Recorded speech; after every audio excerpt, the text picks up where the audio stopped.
Salutations, mes amis. C'est l'information la plus importante de la journée.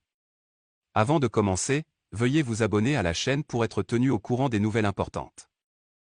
L'Iran a accusé les États-Unis et Israël de préparer des manifestations de masse. Le guide suprême iranien, l'ayatollah Ali Khamenei, a réagi publiquement lundi aux plus grandes manifestations que l'Iran ait connues depuis des années, rompant des semaines de silence pour condamner ce qu'il a qualifié des émeutes et accuser les États-Unis et Israël d'avoir planifié ces manifestations. Les émeutes, déclenchées par la mort d'une jeune femme détenue par la police des mœurs iraniennes, en sont à leur 3e semaine dans le pays, malgré les efforts du gouvernement pour les réprimer. L'Iran a fermé son université technologique de Pointe lundi, après qu'un affrontement de plusieurs heures entre les étudiants et la police a transformé la prestigieuse institution en un nouveau point névralgique de la contestation et s'est soldé par l'arrestation de centaines de jeunes gens. S'adressant à un groupe d'étudiants en police à Téhéran, M. Khamenei a déclaré qu'il avait le cœur brisé par la mort de Mahsa Amini, 22 ans, en garde à vue, et a qualifié cet événement des « incidents tragiques ». Il a toutefois critiqué les manifestations en les qualifiant de complots étrangers visant à déstabiliser l'Iran, faisant ainsi écho à de précédents commentaires des autorités. Ces émeutes ont été planifiées, a-t-il déclaré. Ces émeutes et cette instabilité ont été planifiées par l'Amérique, le régime sioniste et leurs collaborateurs. Dans le même temps, l'université technologique Sharif de Téhéran a annoncé que seuls les étudiants en doctorat seraient autorisés à se rendre sur le campus jusqu'à nouvel ordre, après des heures d'émeutes dimanche, au cours desquelles, selon des témoins, des manifestants anti-gouvernementaux ont affronté des étudiants pro-établissement. Des témoins, qui se sont exprimés sous couvert d'anonymat par crainte de représailles, ont déclaré que la police retenait des centaines d'étudiants sur le campus et utilisait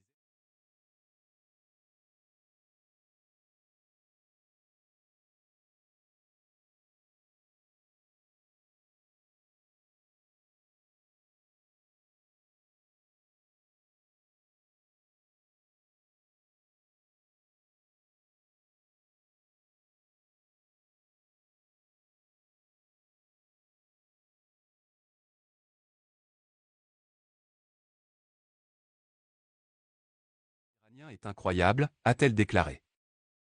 Le président américain Joe Biden a déclaré qu'il restait gravement préoccupé par les informations faisant état d'une répression violente accrue des manifestants pacifiques en Iran, notamment des étudiants et des femmes qui réclament l'égalité des droits et la dignité humaine fondamentale.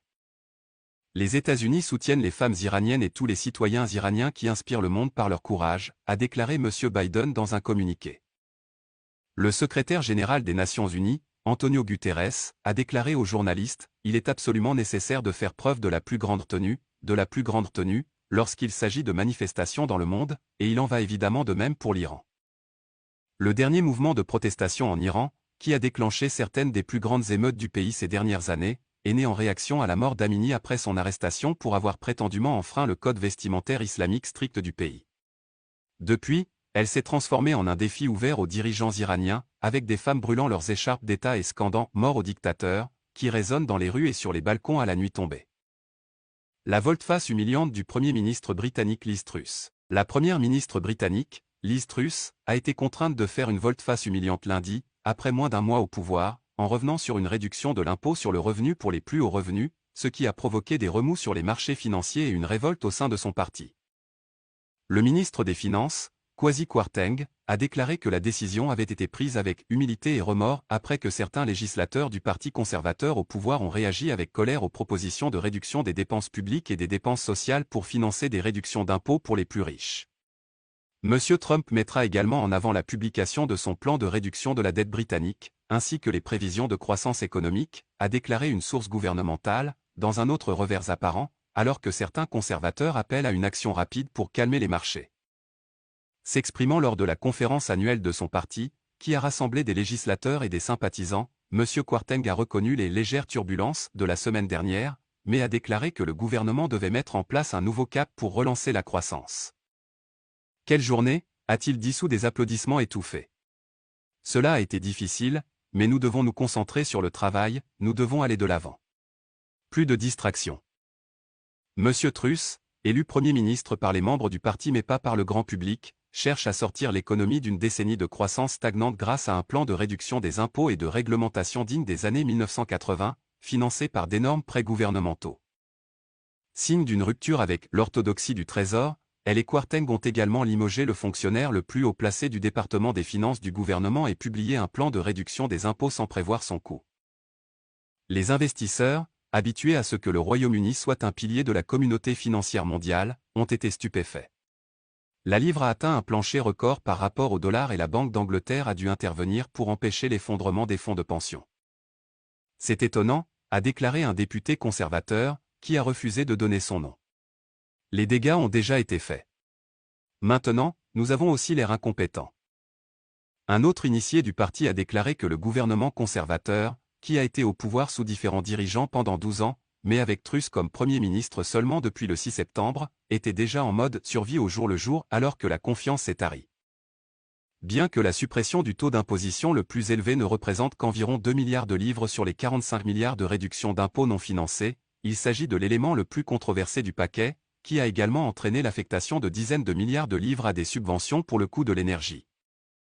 La Corée du Nord lance un missile au-dessus du Japon. La Corée du Nord a lancé mardi, sans avertissement, un missile balistique au-dessus du Japon pour la première fois en 5 ans, un acte hautement provocateur et imprudent qui marque une escalade significative dans son programme d'essai d'armes.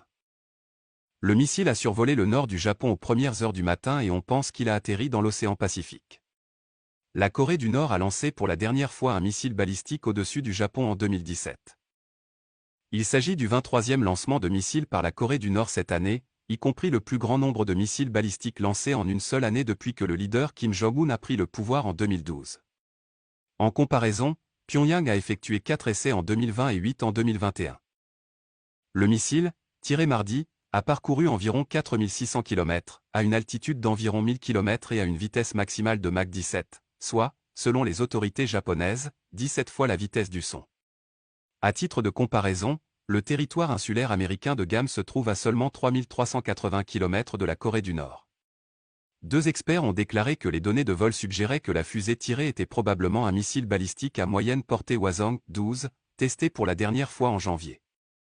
La Corée du Nord lance régulièrement ses missiles dans les eaux au large de la péninsule coréenne, ce qui rend ce vol au-dessus du Japon nettement plus provocateur pour des raisons à la fois pratiques et symboliques. Un tel lancement non annoncé pourrait constituer un danger pour les avions et les navires lorsque le missile se dirige vers sa cible, car il ne serait pas prévenu à l'avance pour éviter la zone. Et si le test échouait et que le missile n'explosait pas, cela pourrait mettre en danger de grands centres de population.